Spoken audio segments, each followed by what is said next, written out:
자, 오늘은 6월 첫 주일이고 또 6월 달은 유교가 있고 현충일이 있는 호국 보훈의 달이기도 합니다. 또 오늘은 환경의 날이라고 하기도 하고 그렇지만 교회력으로는 오늘 6월 첫 주일은 성령 강림 주일입니다. 그래서 오늘은 성령 강림 주일 예배로 드립니다. 예수님께서 십자가에서 죽으시고 부활 승천하신 후에 제자들이 마가의 다락방에 모여서 간절하게 기도하고 있었습니다. 그때 성령이 임합니다. 무려 120명이나 되는 많은 사람들에게 일제히 이 성령이 임합니다. 120명이나 되는 많은 사람들에게 한꺼번에 성령이 임한 것은 그때가 거의 처음이었습니다. 그 전까지는 거의 그런 일이 없었습니다. 그 전까지는 구약 시대 모세라든가 엘리야라든가 이사라든가 예레미야라든가 이런 아주 소수의 특별한 사람에게만 성령이 임했지 아무에게나 막 임하지 않았습니다. 성령이 임하기만 하면 능력도 받고 기적도 일어나고 큰 역사도 이루어지게 하는데 이상하게 하나님께서는 그때까지 모든 사람들에게 다 성령을 주시지는 않으셨습니다. 그래서 성령이 임했다, 내가 성령을 받았다, 그 사람은 아주 특별한 사람이었습니다. 아주 특별히 선택된 사람이었습니다. 자, 그러나 2000년 전에 바로 오늘 이 마가의 다락방에 모여 기도하던 사람들은 우리들 같이 그저 뛰어난 것도 없는 보통 사람들이었습니다. 남들보다 별로 특별한 것도 없고 잘난 것도 없고 그런 보통 사람들이었어요. 그런데 그런 사람들 모두가 다 100% 성령을 받는 아주 특별한 일이 일어났습니다. 그렇게 마가의 다락방에 성령이 임한 다음부터는 그 어떤 사람이라도 그 누구라도 성령 받기를 간절하게 사모하기만 하면 성령 받기를 간절하게 사모하면서 간절히 기도하기만 하면 누구나 다 100% 성령을 받을 수 있는 길이 열리게 되었습니다. 이 자리에 계신 분들 중에도 성령을 받은 분들이 계실 것입니다. 예전에 성령 체험을 하고 방언도 하고 그런 분들이 계실 것입니다. 그러나 아직 성령 받지 못하고 방언도 받지 못하고 그럴지라도 성령 받기를 사모하면 누구나 다 성령을 받을 수 있습니다. 마가의 다락방에서 기도하던 이 성령을 받은 사람들도 마찬가지였습니다. 그 사람들도 저라든가 우리 성도님들처럼 특별하게 뛰어나거나 탁월하거나 용기가 있거나 그런 사람들이 아니었습니다. 오히려 반대로 별 볼 일 없고 가진 것도 없고 배운 것도 없고 그 다음에 비겁하기까지 한 사람들이었습니다. 자기들이 스승으로 모시던 예수님께서 십자가에 못 박혀 죽으십니다. 그러니까는 다들 도망가질 않나, 자기들도 붙잡혀 죽을까봐 벌벌 떨면서 골방에서 와서 꼼짝 않던 이런 사람들이었어요. 그런데 그런 사람들이 성령을 받자마자 완전히 변해버립니다. 완전히 변해버려요. 잡혀갈까봐 골방에서 벌벌 떨던 사람들이 나를 잡아갈 테면 잡아가라 이러고 거리를 나가서 담대하게 노방전도합니다. 담대하게 복음을 전합니다. 자, 그러니까 하루에 3,000명이 회개하고 그 다음날 베드로가 외치니까 5,000명이 회개하고 이런 어마어마한 역사가 일어납니다. 한마디로 예루살렘이 발칵 뒤집어져 버린 것입니다. 그러니까 초대교회가 그때부터 폭발적으로 부흥을 하게 됩니다. 그러나 계속 그렇게 좋은 일만 일어나면 얼마나 좋겠습니까? 그런데 그 다음에는 우리들이 알고 있는 것처럼 큰 시험이 다가옵니다. 성령 받았다고 계속 좋은 일만 일어나는 것은 아닙니다. 성령을 받고 교회가 크게 부흥하니까 사탄이 공격해 들어옵니다. 교회가 핍박을 당하게 되고 사도들이 감옥에 갇히게 되고 목에 잘리는 참수형을 당해 순교하게 되고 어마어마한 환난을 받게 됩니다. 그게 2000년 전에 초대교회였다만 그런 일들이 일어나는 것이 아니고 오늘날도 우리가 살고 있는 이 세상 우리들의 교회에도 그런 일은 똑같이 일어납니다. 사탄이라고 하는 놈은 교회가 부흥하는 꼴을 봐주지 못합니다. 계속 시험을 거는 거예요. 우리 교회도 그런 일들이 일어났었고 다른 교회들도 다 마찬가지입니다. 성도들이 은혜를 받고 교회가 한참 부흥할 만하면 꼭 사단이 죄를 뿌리고 시험을 걸어옵니다.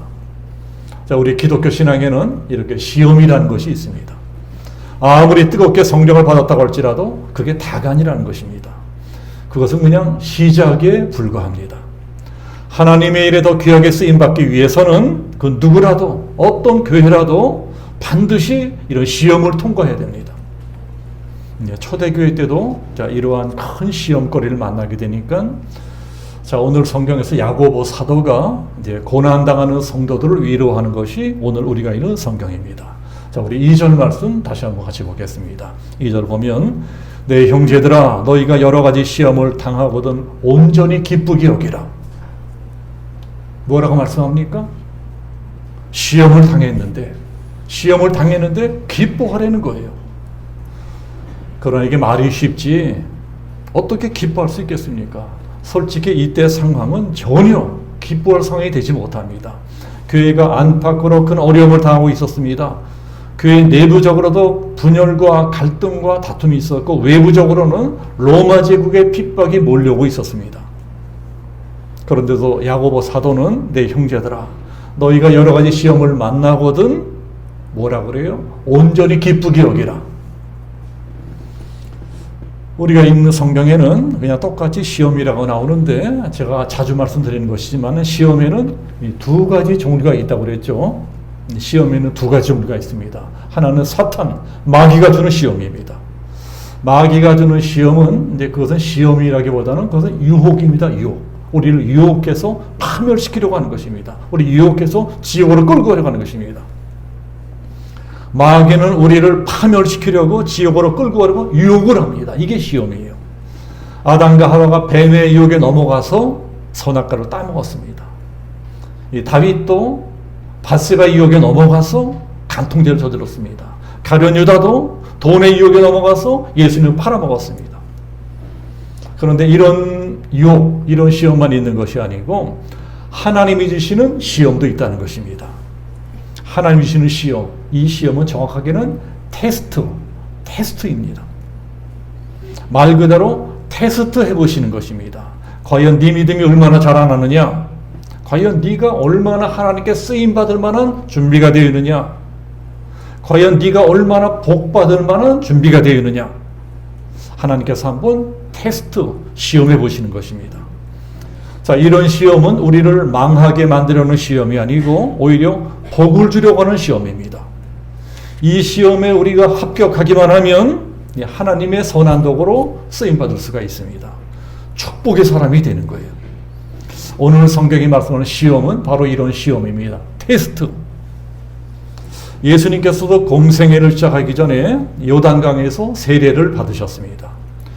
예수님이 세례를 받으실 적에 하늘로부터 비둘기 같은 모습으로 성령께서 강림하시는 모습이 나옵니다. 그러니까 예수님이 받으신 성령은 불성령이 아니고 비둘기 성령입니다. 성령이 비둘기 같은 모습으로 온유하게 임하셨다는 것입니다. 다들 알고 계시겠지만 사람들마다 성령을 받는 방법은 그 모습은 조금씩 다 다릅니다. 어떤 사람은 불같이 뜨거운 성령을 받기도 해요. 어떤 사람은 성령 받을 때 떼굴떼굴 굴러다닙니다. 아 뜨거 하면서 불성령이 임한 것입니다. 그러나 모두가 다 불성령 받는 것이 아니고 어떤 분은 온유하게 비둘기 성령을 받아요. 성령을 받았는지 안 받았는지 온유한 성령이 임하는 것입니다. 예수님이 그런 성령을 받았습니다. 예수님께서 비둘기 성령을 받습니다. 온유한 성령을 받았어요. 그렇게 예수님이 성령을 받고 나니까 하나님께서 예수님을 어디로 보내요? 광야로 내보내십니다. 예수님이 광야로 나가니까 바로 사탄이 나타납니다. 마귀가 나타나서 예수님을 시험을 합니다. 그러니까 성령 받은 다음에 좋은 일이 일어난 후에 시험이 있습니다. 마귀가 예수님을 시험하기를 당신 돌로 떡을 만들어 보시오. 저 성전 꼭대기에 뛰어내려 보시오. 나에게 절하면 이 온 천하를 다 주겠어. 시험을 거는 것입니다. 예수님께서 그런 시험을 받으셨으니 우리들이야 말할 것도 없습니다. 우리도 어쩔 수 없이 시험을 받아야 됩니다. 그리고 시험이란 반드시 합격해야 됩니다. 학생들도 수능시험에 합격해야 대학에 들어갈 수 있어요. 대학을 졸업해도 취직시험에 합격해야 직장에 취직할 수 있습니다. 이 세상 나라도 그런 것처럼 하나님 나라도 마찬가지입니다. 시험에 합격해야 돼요. 합격해야 더 큰 복을 받을 수 있습니다. 만약에 그런 시험을 받지 않고 그런 시험을 통과하지 않고 합격하지 않고 쉽게 너무 쉽게 축복받고 쉽게 성공한다면 어떻게 될까요? 그런 사람은 반드시 교만해지게 되어 있습니다. 그런 사람은 뭐 자기가 대단히 잘나고 유능하고 능력이 있어 그런지라고 교만해지게 되어 있습니다. 그러나 아주 어려운 시험을 통과하고 그 시험에 합격한 사람은 복을 받고 난 다음에도 끝까지 겸손해집니다. 하나님 뜨거운 맛을 봤거든요. 그러니까 겸손해질 수밖에 없는 것입니다. 자, 이것이 내가 다 잘나고 똑똑해서 내가 능력이 있어서 이런 복을 받은 것이 아니다. 다 하나님이 도와주셔서 내가 이런 복을 받았다. 이 모두가 하나님 때문이다고 하나님께 영광을 돌리는 것입니다. 그래서 그 축복이 자기 당대뿐만이 아니고 자손 대대로 이어져 내려갑니다. 그게 바로 하나님께서 시험을 주시는 까닭입니다. 자, 3절 4절이 그런 말씀이에요. 3절 4절 보면 이는 너희 믿음의 시련이 인내를 만들어내는 줄 너희가 알미라. 인내를 온전히 이루라. 이는 너희로 온전하고 구비하여 조금도 부족함이 없게 하려 함이니라. 그래서 우리들은 살다가 비록 좀 어려운 일을 당하고 곤란한 일을 만나고 가난을 만나고 이런다고 할지라도 함부로 하나님을 원망하거나 불평하면 안 된다는 것입니다. 오히려 그러면 그럴수록 생각을 바꾸는 것입니다. 아하, 이것이 하나님이 나에게 복 주시기 위해서 테스트하시는 것이로구나. 생각을 바꿔야 돼요. 그래서 그걸 참아야 됩니다. 인내해야 됩니다. 그 시험에 합격하기만 하면 상을 받게 됩니다. 이 땅에서 축복도 받고 형통에서는 복을 받게 되고 저 하늘에 올라가서는 면류관도 받고 상급도 받게 되는 것입니다. 우리 모두가 다 마찬가지예요. 그게 자, 오늘 읽지는 않았지만 12절 말씀입니다. 우리 12절도 한번 찾아보겠습니다. 자, 1장 12절을 보면 시험을 참는 자는 복이 있나니 이는 시련을 견디는 자가 주께서 자기를 사랑하는 자들에게 약속하신 생명의 면류관을 얻을 것이기 때문이라. 하나님 우리에게 더 좋은 것, 더 좋은 것을 주시려고 잠깐 테스트한다는 것입니다. 자, 그렇다면 우리들이 어떻게 해야 하나님 주신 이러한 시험, 이러한 테스트에 합격을 할 수가 있겠습니까? 자, 첫 번째는 자, 시험이 올 적에는 우리들이 소망을 가지라는 거야. 소망. 시험을 당하면 누구나 절망합니다. 그러지 말고 소망을 가져라. 소망을 가지라는 거예요. 자, 로마서 8장 28절에 이런 말씀이 있습니다. 하나님을 사랑하는 자 누구예요? 우리들이에요. 하나님을 사랑하는 자, 그 뜻대로 부르심 입은 자들 누구예요? 우리들이에요. 하나님을 사랑하는 자, 곧 그 뜻대로 부르심을 입은 자들에게는 모든 것이 합력하여 안 좋은 것까지도 합력해서 선을 이루느니라. 비록 지금은 어렵고 힘들지만 이 고난을 잘 참고 견뎌내기만 하면 반드시 복을 받게 될 것이다. 이 고난을 잘 참고 견뎌내기만 하면 언젠가는 화가 닿게 복이 될 것이다. 이게 바로 전화위복의 신앙입니다. 우리 하나님이 어떤 분이라고요? 우리 하나님은 전화위복의 하나님이에요. 하나님을 믿는 자, 하나님을 사랑하는 자에게는 언제나 화가 바뀌어서 복이 되게 해주시는 분이십니다. 이런 전화위복의 신앙을 갖고 살아가는 사람들은 절대로 쉽게 쓰러지지 않습니다. 쓰러졌다가도 다시 일어나게 돼 있어요. 아무리 힘든 시험을 만났다고 할지라도 이 고난은 반드시 축복으로 바꿔줄 것이다. 이걸 믿고 사니까 어떻게 해요? 고난 중에도 기뻐할 수 있다는 것입니다.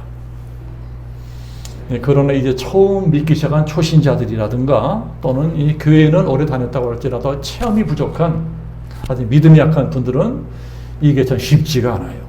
그래서 교회 다니다가 어려운 일을 만나기만 하면 막 헷갈리는 것입니다. 아니 내가 이렇게 교회를 잘 다니는데도 왜 이런 일이 생기는 거냐? 왜 나는 예수를 잘 믿는데도 이런 안 좋은 일이 생기는 것이냐? 막 시험 들고 어떤 분은 떨어져 나가고 그러기도 합니다. 자, 그렇지만 우리들이 성경을 알아야 됩니다.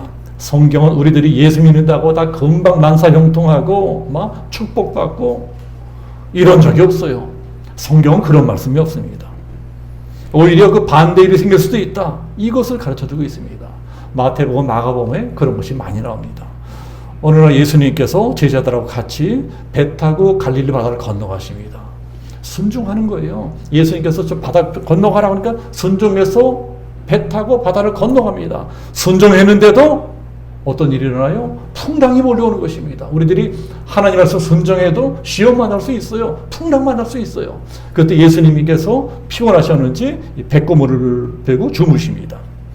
막 그때 파도가 몰려 배가 뒤집어지게 생겼어요. 제자들이 난리를 치면서 예수님 큰일 났습니다. 우리가 물에다 빠져 죽게 생겼습니다. 근데 어째서 잠만 쿨쿨 주무십니까? 예수 흔들어 깨우니까 이제 벌떡 일어나더니 바다를 꾸짖습니다. 파도를 꾸져요. 바다에 잠잠하라. 바다에 잠잠하라. 그러니까 그 무시무시하던 풍랑 광풍이 일시에 뚝 그치고 조용해지는 것입니다. 제자들이 그것을 보고 기절초풍을 합니다. 아니 도대체 이분이 누구신데 바람도 명료하고 바다도 명료하니까 찍소리 않고 순종하느냐. 기절초풍을 하는 것입니다. 풍랑이 몰려오니까 예수님께서 기적을 일으키셔서 그 풍랑을 단번에 잠잠히 만들어 버리십니다. 그러나 그 전에 무슨 일이 있었습니까? 그 전에는 예수님이 타고 있는 배까지도 풍랑이 몰려왔다는 거예요. 고난이 몰려왔다는 것입니다. 그러니까 이게 무슨 뜻인가 하면 우리가 아무리 예수님을 잘 믿어도 인생 풍랑 만날 수 있다는 것입니다. 이게 세상이에요. 우리가 예수님을 잘 믿어도 고난 만날 수 있습니다. 그러나 중요한 것은 무엇입니까? 우리가 풍랑을 만나도 고난을 만나도 우리 인생에 예수님이 타고 계시면 얼마든지 일어나서 풍랑아 잠잠하라, 바다에 잠잠하라, 그 풍랑을 단번하게 잠잠하게 만들어 버리신다는 것입니다. 내 인생에 풍랑이 올지라도 내 인생에 예수님이 타고 계시면 이 풍랑은 반드시 잠잠해질 것이다. 이것을 믿는 것이 우리들의 믿음입니다. 자, 그렇다면 왜 예수님이 우리 인생의 풍랑에 몰려오게 내버려 두실까요? 왜 우리들로 하여금 그러한 고난을 받게 내버려 두실까요? 아예 처음부터 그런 풍랑이 오지 못하게, 그런 고난이 오지 못하게 막아주시면 얼마나 좋겠어요. 그러나 그렇지 않다는 것입니다. 우리들이 제자들이 그런 풍랑을 만나지 못하면 제자들이 예수님의 능력을 체험하지를 못합니다. 우리들이 고난을 만나야, 인생 풍랑을 만나야 예수님의 능력을 체험하는 거예요. 우리들이 능력을 체험하지 못하면 믿음도 그대로 있습니다. 믿음도 자라나지 못해요. 그건 난쟁이 같은 믿음이 됩니다. 믿음이 자라나지 못하면 어떻게 됩니까? 하나님께 쓰임받지도 못해요. 복을 받을 수 없습니다. 맨 고모양 고깔로 살다가 죽는 것입니다. 제자들이 그럴 뻔했어요. 그러나 결과적으로 어떻게 되었습니까? 제자들이 풍랑을 만나서 고생은 좀 하고 이랬지만 사실 풍랑 때문에 확실한 체험을 하게 됐어요. 이분이 누구시냐? 이분이 누군데 바람을 명령하고 파도를 명령하느냐? 예수님에 대한 더 큰 믿음을 갖게 되었습니다. 이분이 바로 하나님의 아들이구나. 이분이 바로 그리스도구나. 큰 믿음을 체험하게 됐어요. 그리고 풍랑 때문에 목적까지 더 빠져가 버렸습니다. 오히려 풍랑이 전화위복이 된 것입니다. 우리들의 믿음도 이 같은 것입니다. 어느덧 저도 나이를 70을 바라보고 있습니다. 이제는 은퇴를 준비할 나이가 되었습니다. 요새는 70까지 은퇴하는 목사들 많지 않습니다. 다 조금 일찍 은퇴합니다. 자, 이런 걸 생각하니까 저도 참 짧지 않은 인생을 살았구나 하고 생각하게 됩니다. 70년 가까운 짧지 않은 인생을 살아면서 저도 그동안 참 크고 작은 어려움을 많이 겪었습니다. 이 목회를 한 그리 길지 않은 이 기간 동안 참 많은 어려움을 겪었습니다. 그러나 이 무수한 어려움을 겪으면서 한 가지 확실하게 깨닫게 된 것이 이것입니다. 이게 뭘까요? 우리 예수 믿는 사람들에게는 고난 뒤에, 위기 뒤에, 어려움 뒤에 반드시 축복이 기다리고 있더라는 겁니다. 이것을 제가 깨달은 것입니다. 목회하며 깨달았습니다. 이것을 깨닫고 나면요, 세상이 달라져 보입니다. 보이지 않던 세계가 새롭게 보이는 것입니다. 우리들이 이 기차라든가 전철을 타면은 때때로 이렇게 터널이 있고 터널 안으로 들어가야 될 때가 있어요. 터널 안은 깜깜하잖아요. 그러나 깜깜하다고 무섭다고 터널 속으로 못 들어가는 기관사는 아무도 없습니다. 아무리 앞이 깜깜해도 저 앞에 뭐가 있는지 몰라도 기관사는 전혀 걱정하지 않고 그냥 터널 속으로 기차를 몰고 들어갑니다. 왜 그래요? 기관사는 이미 알고 있는 것입니다. 지금 아무리 내 눈앞이 깜깜한 것 같아도 조금만 더 가면 밝은 세상 나온다는 거예요. 조금만 더 가면 밝은 세상 나올 것이다. 우리들이 겪는 고난도 그런 것입니다. 지금 당장 앞이 깜깜해도 이게 영원한 것이 아니라는 것입니다. 곧 어둠은 사라지고 밝은 내일이 다가오게 되어 있습니다. 그래서 우리들은 아무리 어려운 일이 일어난다고 할지라도 이제 이렇게 기도해야 될 것입니다. 하나님, 저에게 무슨 복을 주시려고 이런 시험을 주십니까? 지금은 비록 어렵고 힘들다고 할지라도 이 시험을 잘 통과하고 나면 반드시 하나님이 저에게 더 좋은 것을 주실 것을 믿습니다. 이게 복받을 사람의 믿음입니다. 자, 두 번째는 우리들에게 어떤 시험이 오고 고난이 오면 어떻게 되는 거니? 뭔가 새롭게 살아보려고 해야 된다는 것입니다. 뭔가 새롭게. 우리가 살다가 어려운 일을 만나면 왜 나한테 이런 일이 생기느냐 하고 뭐 원망불평 이럴 것이 아니고 이 생각을 바꿀 필요가 있다는 것입니다.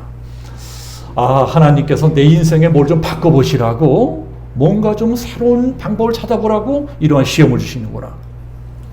이제껏 살던 대로 그냥 이대로 살지 말고 뭔가 좀 더 새로운 방법을 찾아보라는 거예요. 뭔가 좀 더 새로운 인생을 살아보라는 것입니다. 사실 그게 하나님께서 우리에게 시험을 주시는 목적일 수가 있습니다.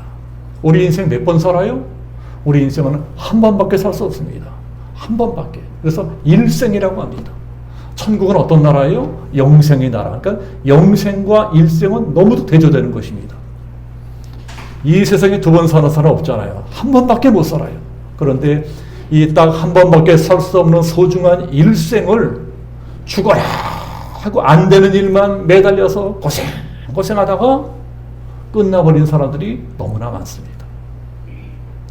왜 그러고 살아? 왜 딱 한 번밖에 살 수 없는 소중한 일생을 내가 잘 하지도 못하는 일, 내가 별로 좋아하지도 아니하고 죽을 고생을 다해도 뭐 하나 잘 되는 것 없는 그런 헛된 일에 매달리다가 인생을 끝내려고 해. 그러지 말라는 거예요. 그런 일에 네 인생을 낭비하지 말라고 하나님께서 때때로 내 밥상을 차버리는 수가 있어요. 근데 밥상을 걷어 차버리는 것입니다. 그럴 때 우리 어떻게 합니까? 당연히 원망불평하죠. 하나님 왜 이렇게 하십니까? 하나님 왜 이렇게 하십니까? 왜 내 밥상을 차버리십니까? 왜 내가 하는 일이 안 되게 하시고 왜 내 앞길을 가로막으십니까? 우리들은 원망불평합니다. 그러나 우리 생각을 바꿀 필요가 있습니다. 하나님께서 그렇게 하시는 까닭은 야, 너 뭔가 새롭게 시작해봐라. 새로운 일을 해봐라 하는 하나님의 사인일 수 있다는 것입니다. 너 언제까지 그러고 살래? 네가 몰라서 그렇지 네가 지금 하고 있는 일보다 네가 훨씬 더 잘할 수 있는 일을 내가 다 준비해놨어. 다 예비해놨어. 그러니까 그런 일을 찾아봐. 그런 일을 찾아서 해보라고 때때로 하나님은 우리 살아가는 환경을 뒤흔들어 버리세요. 내 밥상을 걷어 쳐버리십니다. 그게 바로 내 인생 새롭게 살 수 있는 기회를 주시는 것입니다. 그래서 우리들은 뭔가 길이 자꾸 막히면 지금 혹시 내가 뭔가 새로운 일을 찾아볼 때가 아닌가 생각하게 됩니다. 그게 오늘날은 어떤 세상이에요? 우리들이 변하지 않으면 살 수가 없는 세상입니다. 오늘은 변해야 돼요. 저도 예전에는 그림 그릴 적에 이 종이에다가 펜으로 그렸습니다. 잉크에 찍어가지고 그림 그렸어요. 또 색칠할 적에는 팔레트에다가 물감 풀어가지고서 이 색을 칠했습니다. 그러나 지금은 그렇게 그리는 사람 아무도 없습니다. 젊은 만화가들 다 컴퓨터에 직접 그립니다.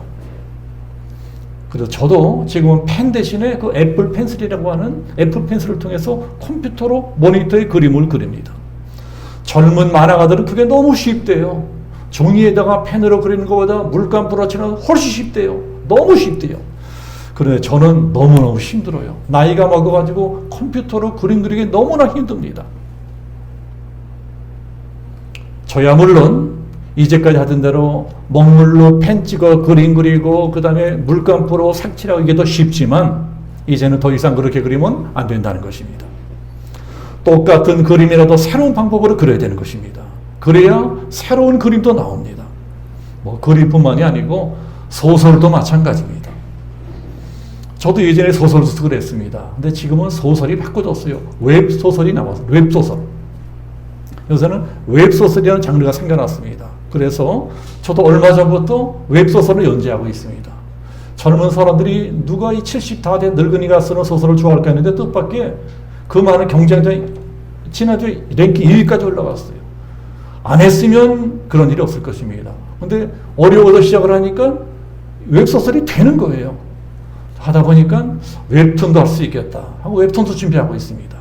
뭔가 길이 막힐 적에는 새로운 방법을 찾아봐라, 새로운 길을 찾아봐라 하는 하나님의 사이너스가 있는 것입니다.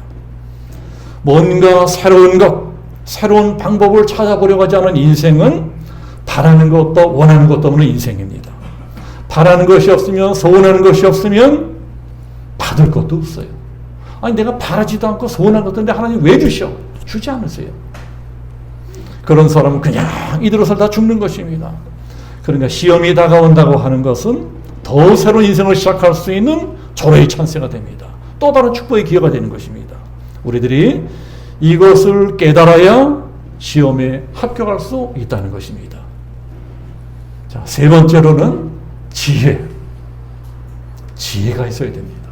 우리가 시험에 합격하려면 그 무엇보다 먼저 지혜를 구해야 됩니다. 지혜를 구해라. 사람이 지혜가 있어야 됩니다.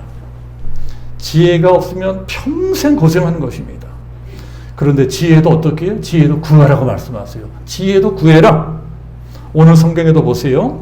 하나님이 지혜를 구하라고 말씀하고 있습니다. 우리 5절 말씀 다시 보겠습니다. 5절 보면 너희 중에 누구든지 지혜가 부족하거든 모든 사람에게 후히 주시고 꾸짖지 아니하시는 하나님께 구하라. 그리하면 주시리라.